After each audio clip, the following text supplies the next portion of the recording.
birdshelptipsের নতুন এপিসোডে আপনাদের সবাইকে স্বাগতম। তো আজকে আলোচনা করব কলোনিতে লাভবার্ড পাখি পালন পদ্ধতি, কি করতে হয়, কিভাবে যত্ন নিতে হয়, কি ম্যাটেরিয়ালস এবং কি খাবার দিবেন। তো আজকে ভিডিওতে থাকছে এই টপিকস নিয়ে। তো চলুন আজকে আলোচনা করব কলোনিতে লাভবার্ড পাখি পালন পদ্ধতি। তো লাভবার্ড পাখি হলো ভালোবাসার পাখি। তো অবশ্যই এই ভালোবাসার পাখিকে যেভাবে যত্ন নেবেন সেভাবে সেখান থেকে আপনি ভালো ডিম বাচ্চা পাবেন।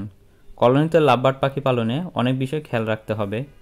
কলোনিতে অবশ্যই পাখি থেকে বক্স বেশি দিবেন, কারণ কলোনিতে পাখি পালনে পাখি মারামারি বেশি করে। তো সেক্ষেত্রে অবশ্যই আপনি যদি 10 জোড়া পাখি দেন সেখানে আপনি 20টা বক্স বা হাড়ি দিতে পারেন, বা আরও বেশিও দিতে পারেন।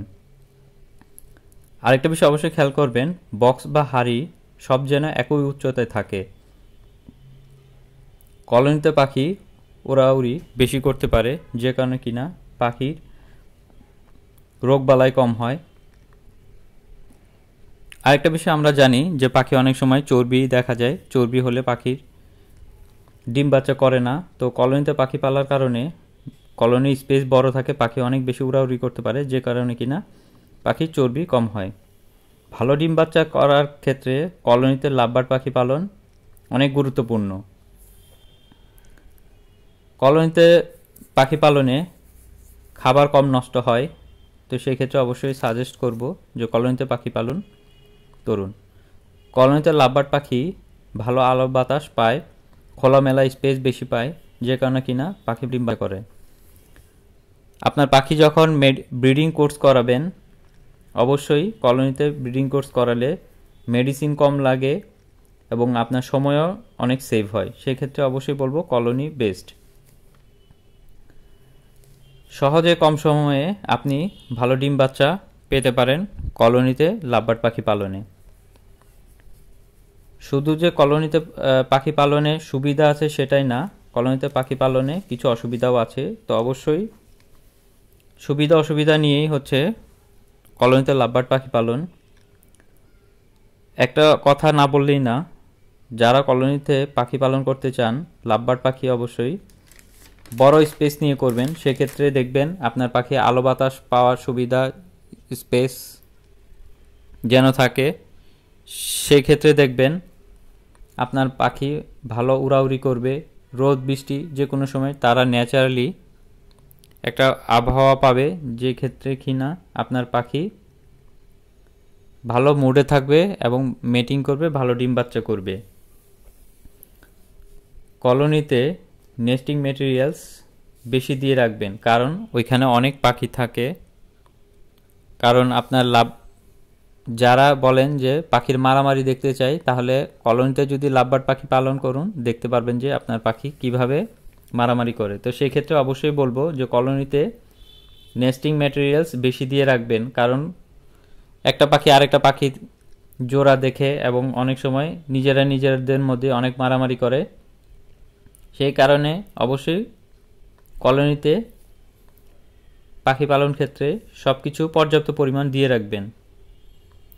কলোনিতে লাভবার্ড পাখি পালনে প্রতিদিন একবার হলেও পাখি চেক করবেন, কারণ একটু আগে বলেছি যে পাখি অনেক মারামারি করে এবং অনেক পাখি আহত হয়। সেক্ষেত্রে অবশ্যই খেয়াল রাখতে হবে আপনার পাখি কন্ডিশন কি অবস্থা।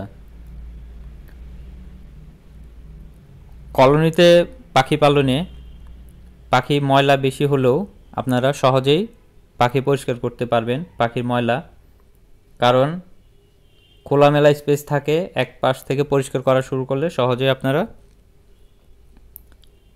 পাখির ঘর পরিষ্কার করতে পারবেন।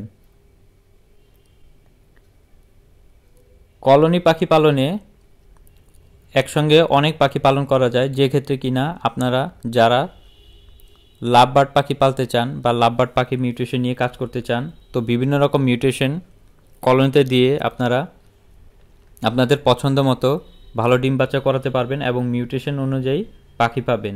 সেক্ষেত্রে কলোনি পাখি পালা অনেক সুবিধা আছে। কলোনিতে বড় স্পেস থাকার কারণে আপনারা বেশি পাখি পালন করতে পারবেন।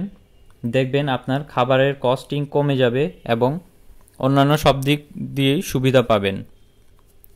তো সেই ক্ষেত্রে আমরা বলি যে কলোনিতে পাখি পালন।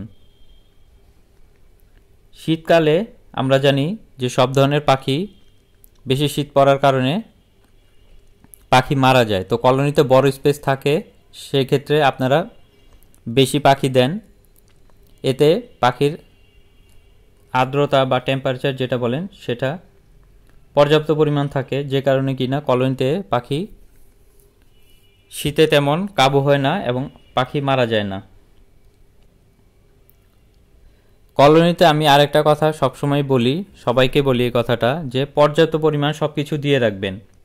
খাবারের ক্ষেত্রে বলেন, নেস্টিং ম্যাটেরিয়ালস, বক্স বলেন, হাঁড়ি বলেন, যথেষ্ট পরিমাণ দিয়ে রাখবেন। কারণ এই খাবার বা নেস্টিং বা বক্স বা হাঁড়ির কারণে কিন্তু পাখি অনেক সময় মারামারি করে। সেক্ষেত্রে অবশ্যই আপনারা খেয়াল করবেন যে কলোনিতে পর্যাপ্ত পরিমাণ খাবার, নেস্টিং ম্যাটেরিয়ালস, বক্স বা হাঁড়ি বেশি দিয়ে রাখবেন।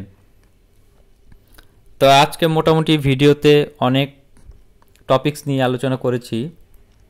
তো যারা লাভবার্ড পাখির কলোনি আকারে পালতে চান, অবশ্যই ইনশাল্লাহ আজকে আমার ভিডিওতে যে সকল টপিকস দিয়েছি এইভাবে যদি ফলো করে আপনারা কলোনিতে লাভবার্ড পাখি পালন করতে চান, অবশ্যই ভালো ফল পাবেন। তো ভিডিওটা করা আপনাদের জন্যই। তো ভিডিওর যদি কোনো একটা কথা যদি আপনাদের জন্য প্রয়োজনীয় মনে হয়, অবশ্যই লাইক কমেন্ট দিয়ে পাশে থাকবেন, শেয়ার করবেন, এবং ভিডিওর আলোকে যদি কোনো প্রশ্ন থেকে থাকে অবশ্যই আমাকে কমেন্ট করে জানাবেন। ইনশাল্লাহ আপনাদের কমেন্ট অনুযায়ী প্রশ্নের উত্তর দিতে চেষ্টা করব। আর আরেকটা রিকোয়েস্ট, অবশ্যই যারা আমাদের পরিবারের সদস্য হননি অবশ্যই সাবস্ক্রাইব করে বেল বাটন বাজিয়ে দিবেন বার্ডসেল টিপসের, কারণ পরবর্তীতে সব ভিডিও আপনি আগে নোটিফিকেশন আকারে পাবেন। তো সেই ক্ষেত্রেই বলা, ভিডিও বানানো হয় আপনাদের জন্যই, পাখি পালকদের জন্যই, যারা নতুন পাখি পালতে চান তাদের জন্যই। তো এই ভিডিওতে যদি একটু কমেন্ট করেন বা লাইক দেন, এটাই কিন্তু আমাদের সার্থকতা। তো ভিডিও আজকে আর বেশি কিছু বলে বাড়াবো না। তো আজকের ভিডিও এই পর্যন্তই। সবাই ভালো থাকবেন। নেক্সট দেখা হবে অন্য কোনো টপিকসে, অন্য কোনো ভিডিওতে। তো এই পর্যন্ত সবাই ভালো থাকবেন। আরেকটা বিষয় দেখেন, পাখিগুলো কত সুন্দর কলোনিতে বক্সে দেওয়া। তো আমিও দোয়া করি এই ভিডিও দেখে সবাই বেশি লাভবার্ড বেবি পান। এখানেই শেষ করব।